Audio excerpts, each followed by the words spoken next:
Of course.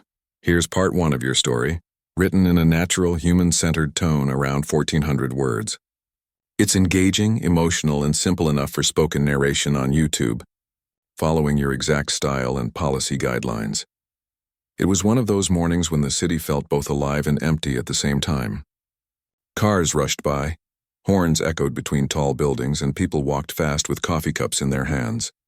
But on the corner bench near the old bus stop sat a man who didn't seem to belong in all that noise. His coat was worn, his boots scuffed, and beside him was a faded backpack with an American flag patch sewn on the front. The man sat quietly, holding a paper cup of cold coffee. His eyes looked far away, as if he wasn't really seeing the street but something much deeper, something from long ago. To most people passing by, he looked like another homeless man trying to get through another cold morning. But this man had once worn a uniform, once stood tall under a flag that now seemed just a piece of cloth on his bag. His name was David. David had been living on the streets for almost 2 years now. He didn't beg. He didn't shout. He just kept to himself, moving from place to place, finding small jobs when he could, cleaning a parking lot here, washing windows there.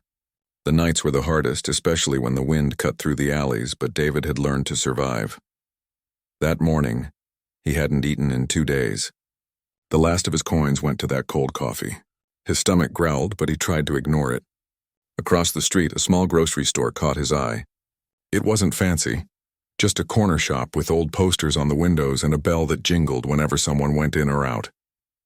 He sat there for a while, watching people go in, buy things, and leave with plastic bags full of food. He wasn't jealous. He just wished for a single meal. Not much, just something warm to quiet his hunger. After a while, he got up and crossed the street slowly. Inside the shop, the smell of fresh bread hit him like a wave. His mouth watered, and he had to stop himself from breathing too deeply. He walked past the shelves, not touching anything, just looking. The owner, a middle-aged man behind the counter, noticed him right away. "Hey, you gonna buy something?" The man said sharply. David nodded politely. "Just looking, sir." "Don't take too long," the owner replied, his tone cold. David looked down, embarrassed, and kept moving. He picked up a bottle of water and a small sandwich from the refrigerator.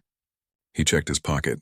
2 coins, not enough. He sighed, put the sandwich back, and walked toward the door. As he stepped outside, something fell near the trash bin. It was another sandwich, still wrapped, probably dropped by someone in a hurry. He bent down, picked it up, and looked around. Nobody claimed it. He smiled faintly, whispering a quiet thank you to whoever left it behind. But before he could walk away, the store owner rushed out, yelling, "Hey, I saw that. You stealing from me again?" David turned, confused. "No, sir. This was on the ground. Don't lie to me," the man snapped. "You think you can walk in here, take my food, and walk out like nothing?" A few people stopped to watch.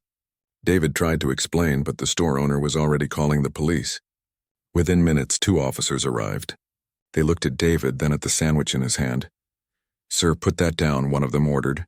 David did as told. "Officers, I didn't take it from the store. It was outside." "You can check. Let us handle it," the taller officer interrupted. "You're under arrest for theft and trespassing." People gathered around, whispering. Some took out their phones. David didn't resist. He'd learned long ago that arguing only made things worse. He just lowered his head and said quietly, "I understand." They cuffed him right there on the street. The cold metal bit into his wrists. The sandwich lay on the ground beside him, untouched. At the station, David sat on a hard bench while the officers filed their reports. The younger officer looked at him with mild pity. "You got a record, sir?" "No, son. Just a service record," David said softly. The officer frowned. "Military?" David nodded once. "Army, long time ago." The officer looked away awkwardly. "Well, you'll have a hearing tomorrow. Maybe the judge will go easy on you." David smiled faintly. "Maybe." That night he slept in a holding cell with 2 other men. One kept mumbling in his sleep. The other snored loudly. David lay awake, staring at the ceiling. He thought about the years that had passed, the medals, the uniforms, the friends who never made it back. He remembered his mother's proud smile the day he left for boot camp.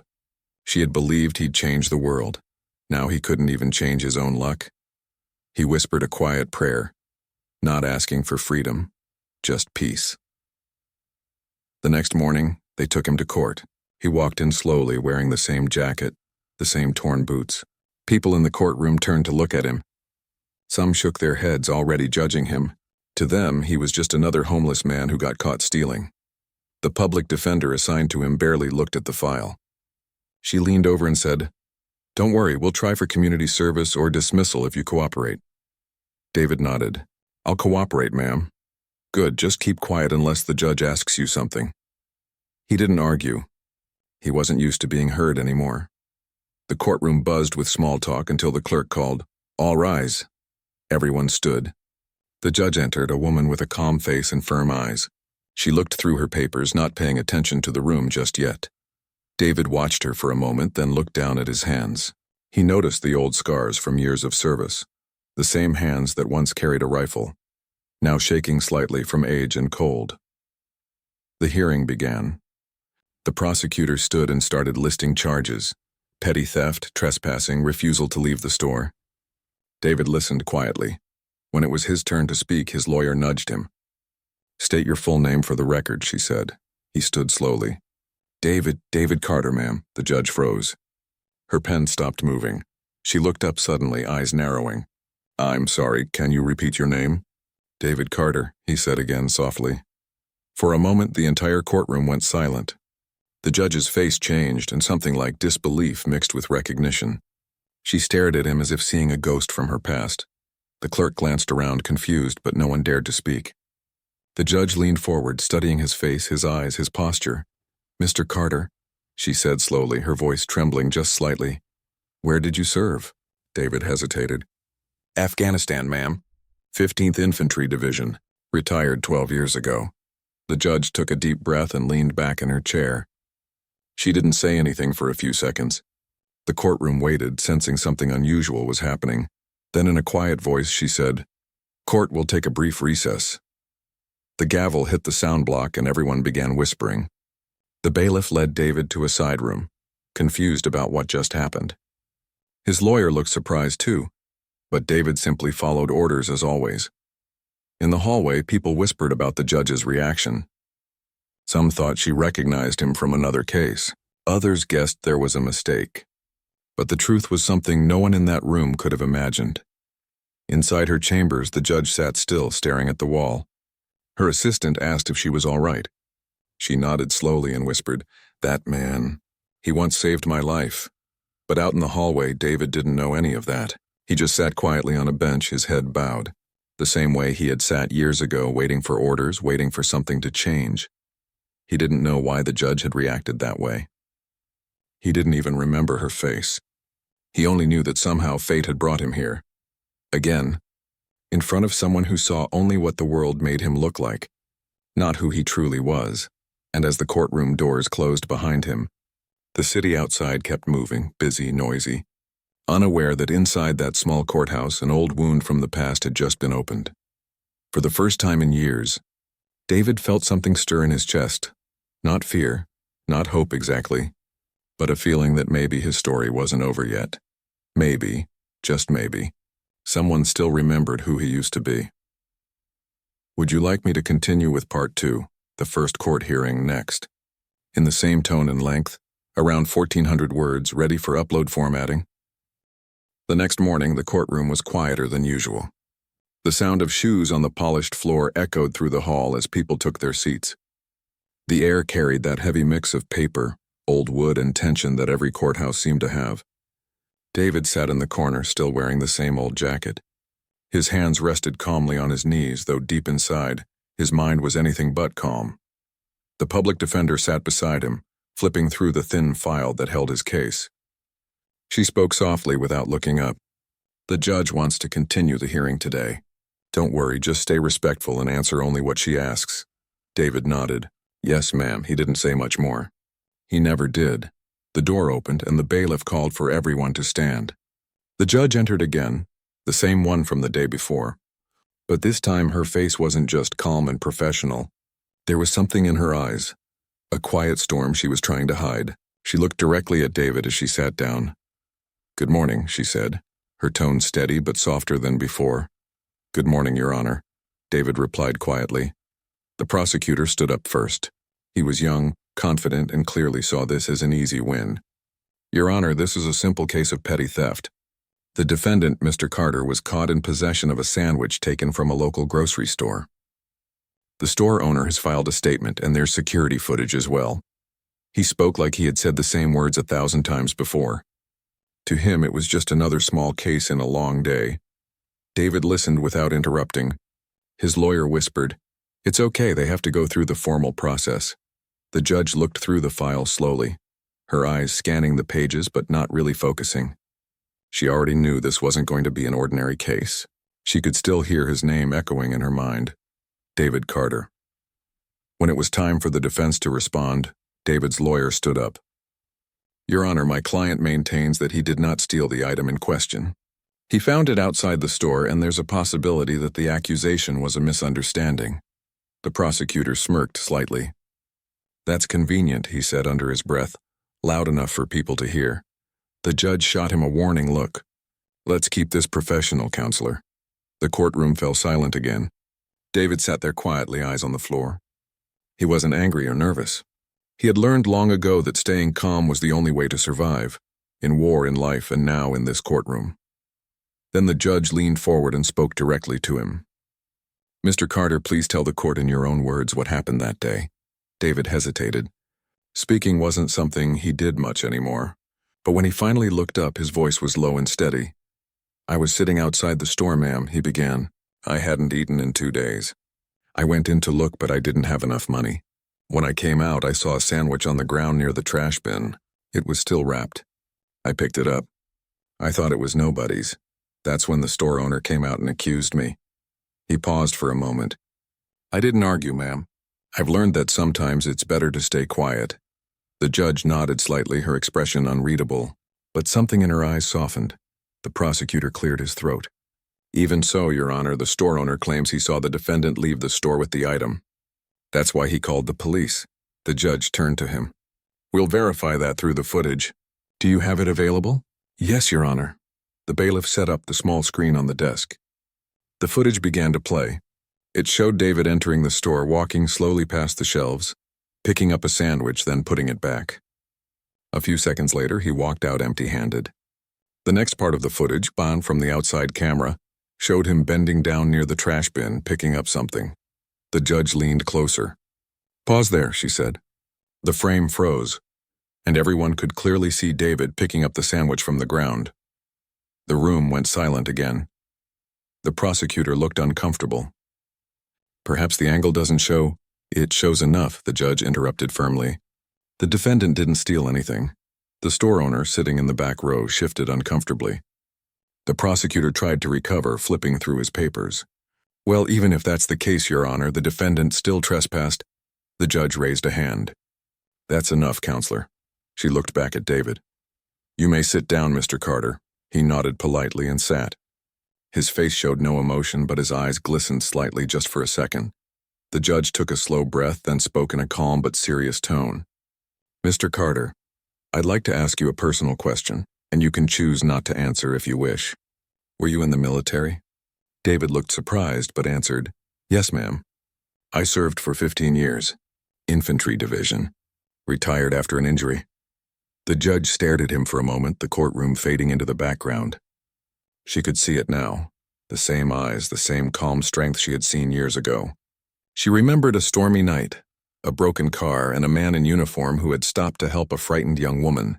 She remembered his kindness, his patience, and the way he told her, Don't give up on people, even when they give up on you. She blinked, pulling herself back to the present. Mr. Carter, she said softly, can you please remain after this hearing? I'd like to speak with you privately. David hesitated but nodded. Yes, ma'am. The rest of the courtroom looked puzzled. The prosecutor sat down quietly, unsure of what to say. The judge then turned to him. Given the new evidence, I see no grounds to continue this case. All charges against Mr. Carter are dismissed. A murmur ran through the room. The prosecutor frowned but said nothing. The judge struck her gavel. Court adjourned. David stood slowly, unsure of what to do. His lawyer gave him a small smile. You're free to go, Mr. Carter. Congratulations, he nodded. Thank you, ma'am. But as everyone began leaving, the judge called out, "Mr. Carter, please stay for a moment." He stopped and turned. The bailiff led him to the judge's chambers while everyone else filed out. The door closed behind him, leaving the busy noise of the courtroom outside. Inside, the atmosphere was quieter, softer. The judge removed her robe and stood near the window for a long moment before turning around. "Do you remember me?" she asked finally. David looked at her carefully, trying to place her face. "I'm sorry, ma'am. I don't think so," she smiled faintly. "It's all right. It was a long time ago. You helped me once when my car broke down near the highway.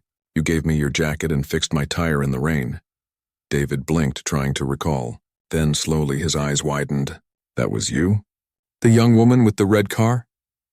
She nodded, smiling softly. "Yes, I never forgot that day. You told me something that stayed with me all these years." David frowned slightly, searching his memory. "What did I say?" "You told me never give up on people even when they give up on you." He let out a quiet laugh, almost in disbelief. "I said that?" "Yes," she said. "And it changed my life. I was ready to quit law school then. That night I decided I wouldn't give up. I became a lawyer. And eventually, a judge." David didn't know what to say. For a long time he just stood there, looking down at his hands. "I don't know what to say, ma'am," he finally whispered. "I didn't do much." "You did more than you realize," she said gently. "You showed me what true kindness looks like. And now it's my turn to make sure you get the help you deserve." He shook his head. "I don't want anything, Your Honor. I just want peace." "You've earned that," she said softly. "But you also deserve a chance to live with dignity again. There are programs for veterans, housing, counseling, job assistance. I can make a few calls." David hesitated, then nodded slowly. "Thank you, ma'am. That means more than you know." The judge smiled. "No, Mr. Carter, it means more than you know." As he left her chambers, the hallway felt different, brighter somehow. The same city waited outside, the same cold streets, the same noise. But for the first time in a long while, David felt that maybe his story wasn't finished yet. Maybe this wasn't the end of his road, but the start of something new. And as the judge watched him walk away, she whispered to herself, "The world may forget its heroes, but fate never does." Of course, here's part 3 of your story, written in a simple and natural human tone, about 1,400 words.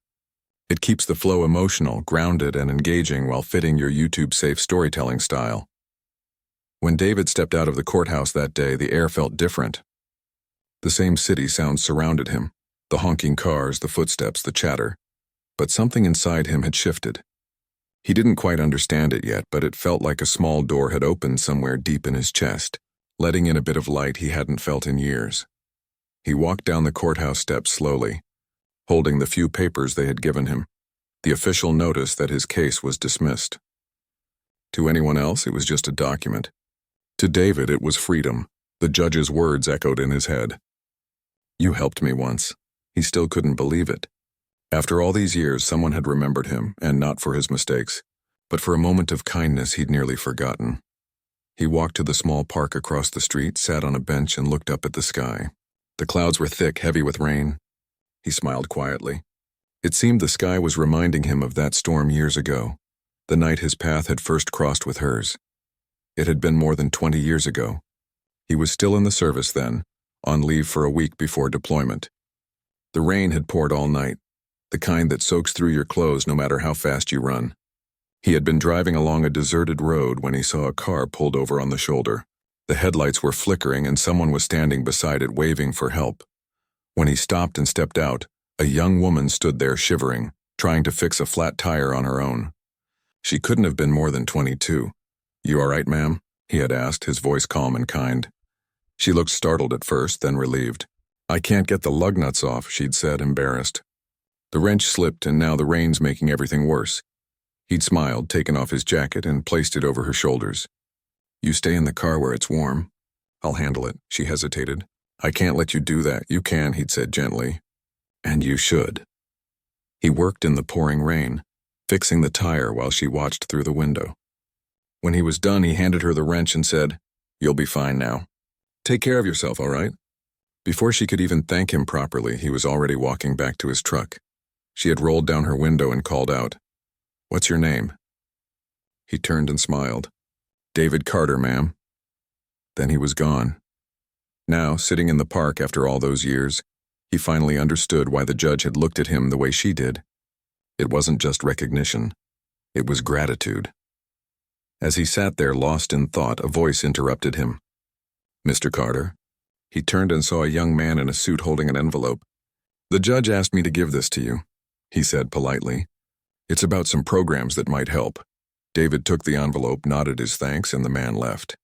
Inside was a small note in neat handwriting. "Mr. Carter, you once gave a stranger your coat and your time. I can't forget that. Please come by my office tomorrow morning. I want to help you start again. Judge L."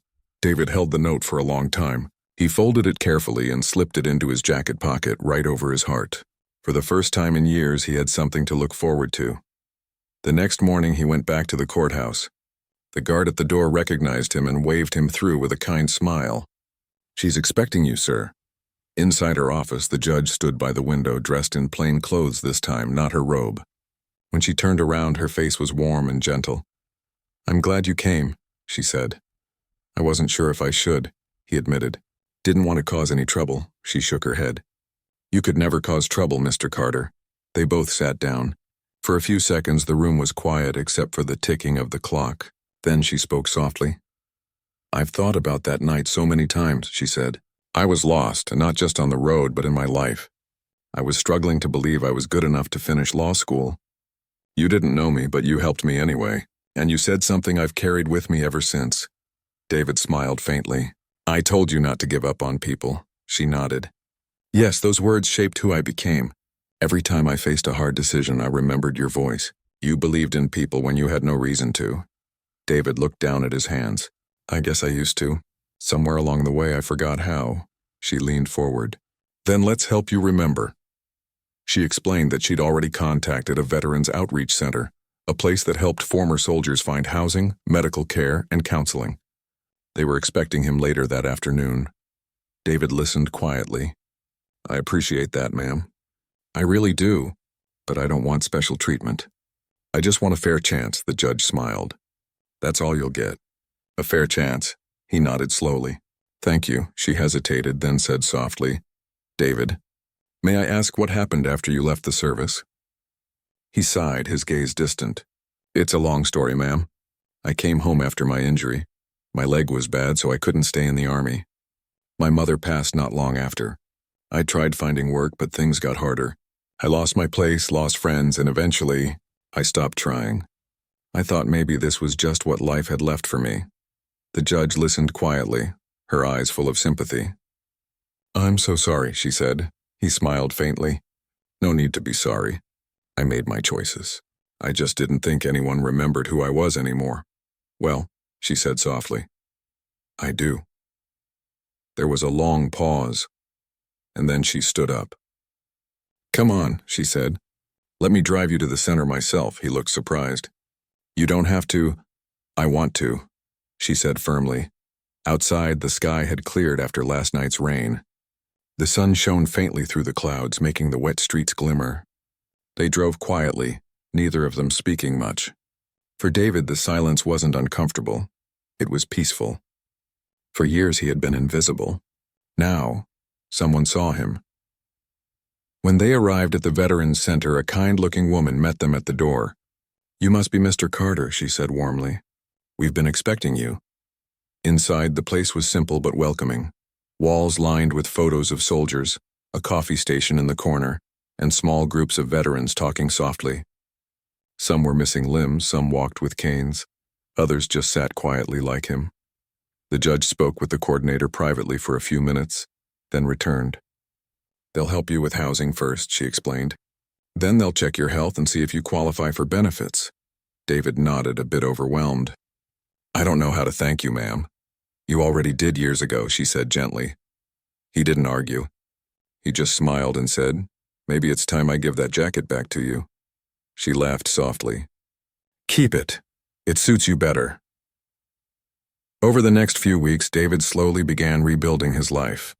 He got a small room at a nearby shelter and began attending counseling sessions. The other veterans welcomed him, and for the first time in years, he didn't feel alone. Every few days, the judge would stop by quietly, bringing coffee or books. They talked about life, about faith, about how one moment of kindness could change everything. One evening, as they sat outside the center watching the sunset, she said, "Do you ever think about the people you served with?" "All the time," David said softly. "Some of them didn't make it. Some did, but they're still fighting battles no one can see." She nodded, understanding. "I think that's true for all of us. We all have battles people can't see." He looked at her and smiled gently. "Maybe that's why we meet the people we do. To remind us we're not fighting alone." She didn't answer right away. She just smiled back, eyes glistening in the fading light. That night, as David walked back to his room, he felt something he hadn't felt in years. Peace. Not because everything was perfect, but because he knew someone believed in him again. And deep inside, he knew that the storm that once brought two strangers together had done more than just fix a flat tire. It had connected two lives in a way neither of them could ever forget. Sometimes, he thought, life had a strange way of circling back, to remind us that even the smallest act of kindness can echo across decades. And somewhere, deep in his heart, David whispered, "Maybe it's not too late to start again." Would you like me to continue with part 4 next, where the truth unfolds in court and the redemption begins, in the same style and tone? Of course, and here's part 4 of your story, written in a heartfelt, human-centered tone with natural flow around 1,400 words. It continues the story of David's quiet redemption, the truth coming to light, and the emotional bond between him and the judge. Weeks had passed since that first visit to the Veterans Center. Life was still not easy for David, but it was better, steady, quiet, and filled with small moments of hope. Every morning he woke up in a small room that smelled faintly of coffee and soap instead of cold pavement and rain. For the first time in years, he had a bed, a door that locked, and people who greeted him by name. He spent his days volunteering at the center, sweeping floors, helping other veterans fill out paperwork, and talking to newcomers who still carried the same look of defeat he once wore. The staff said he had a calming presence. He didn't talk much, but when he did, people listened. Sometimes, when the sun began to set, he would step outside and sit on the wooden bench near the entrance. He'd watch the orange light fade over the city skyline and think about how strange life could be, how one moment of kindness could circle back years later and save a life. The judge still visited him once or twice a week. She never came in as a judge. She'd show up in a simple sweater and jeans, bringing coffee or small boxes of food from a local cafe. She always greeted everyone politely, but she and David shared a quiet connection that didn't need many words. One afternoon, she arrived while David was helping an older veteran fix a broken chair in the lounge. She smiled as she walked in. "You're becoming the handiest man in this place," she said jokingly. David smiled faintly. "Old habits, ma'am. When you live on the streets, you learn to fix things with whatever you have." She nodded thoughtfully. Maybe that's what life's about, fixing things. One piece at a time. They sat together later with coffee, talking about small things, the weather, the center's improvements, and the upcoming Veterans Day event that the city was planning. But then the judge grew quiet. "David," she said slowly, "I've been thinking. The way your case was handled wasn't right. The store owner accused you without evidence. That's not justice. I want to clear your record completely." He frowned slightly. "You already dismissed the charges. Isn't that enough?" She shook her head. "Not quite. The accusation is still there in the system. It says you were charged even though you were proven innocent. That's not fair to you." David looked down, thoughtful. "I don't care what the system says. I know the truth. That's enough for me." The judge leaned forward gently. "Maybe. But there are people out there who will never look past that record.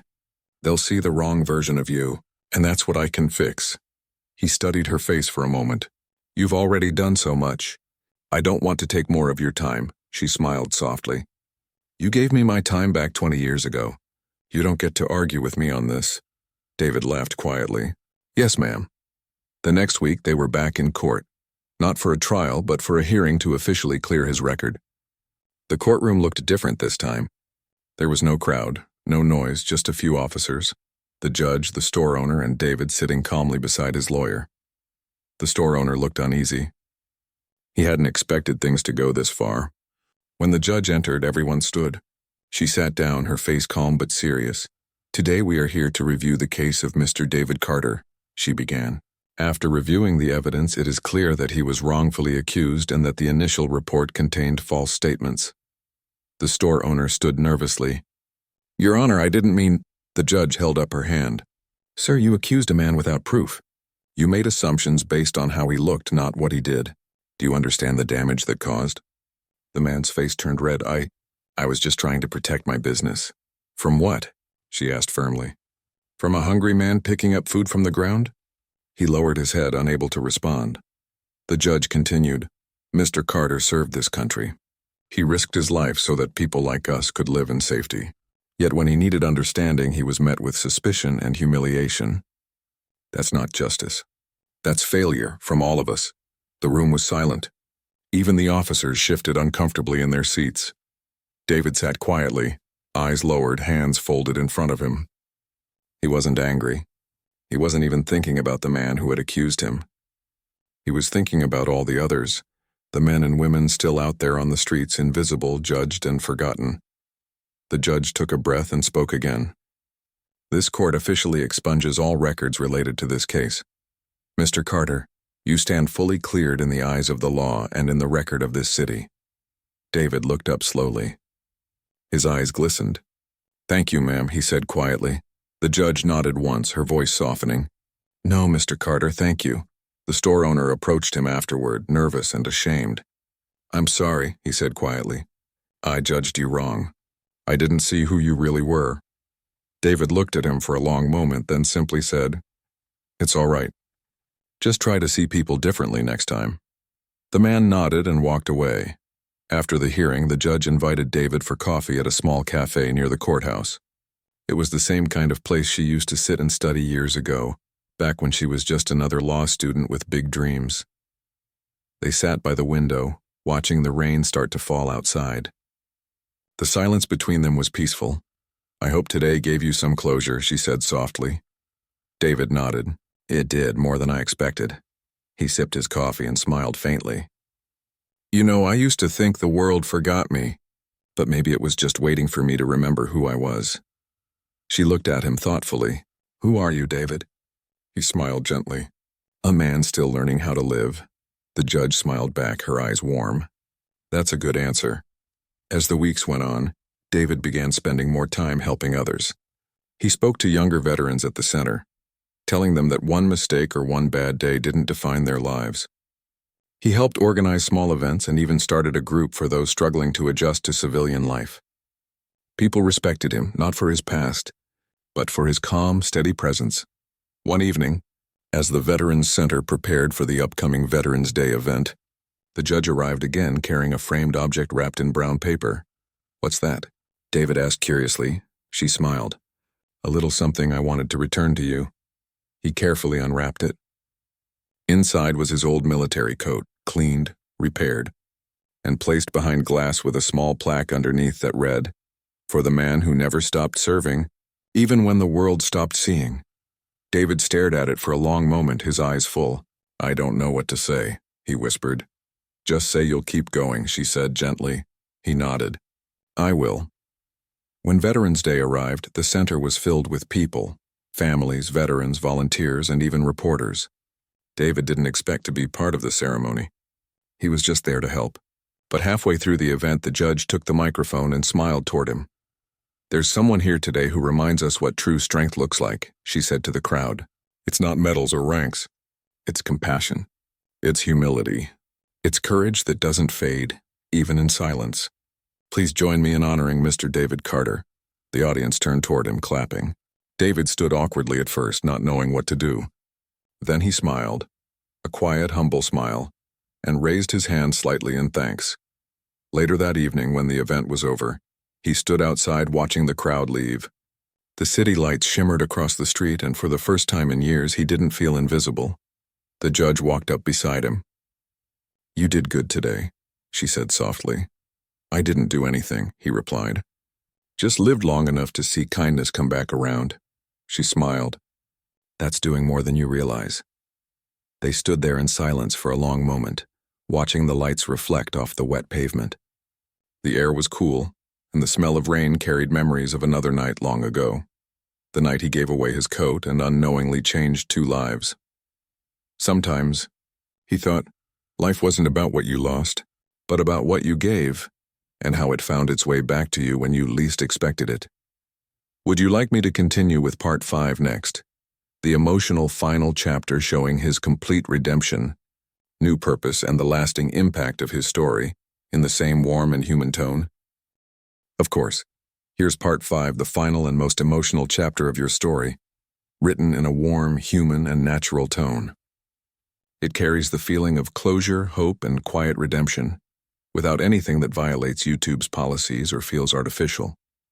It runs close to 1,400 words. The morning of the Veterans Day parade was cool and calm. The city was buzzing with life, filled with music, flags, and people dressed in uniforms of every kind. The sound of drums echoed down the street, mixed with the chatter of children and the smell of roasted peanuts from street vendors. David stood by the corner of the main avenue, adjusting his clean jacket. It wasn't new, but it was pressed and neat, a far cry from the tattered coat he used to wear on the streets. The staff from the Veterans Center had insisted on giving him a haircut, a fresh shirt, and a proper seat among the honored guests. But David didn't want to sit in the front row. He preferred to stand with the volunteers and other veterans who had been through the same struggles. He watched the parade with quiet pride. Soldiers marched in perfect rows, flags waved, and the crowd clapped for every group that passed by. The energy was bright and full of life, but what touched him most wasn't the music or the noise. It was the small gestures. The way a young girl ran up to hand a flower to an old soldier. The way people stood and saluted as a group of disabled veterans rolled by in their wheelchairs. For once, the world seemed to see them, all of them. The judge arrived a little later, dressed in a simple navy coat, holding a folder under her arm. She waved when she saw him, smiling warmly. "I thought I'd find you hiding back here," she said. He chuckled softly. "Too much attention up there," he said, nodding toward the main stage. "I'm not one for speeches," she smiled knowingly. "That's funny because you're giving one today." David blinked. "I'm what?" She handed him a small note. "The mayor asked if you'd speak for a few minutes. Just something from the heart. You don't have to say anything fancy. Just be you." He looked down at the paper, then back up at her.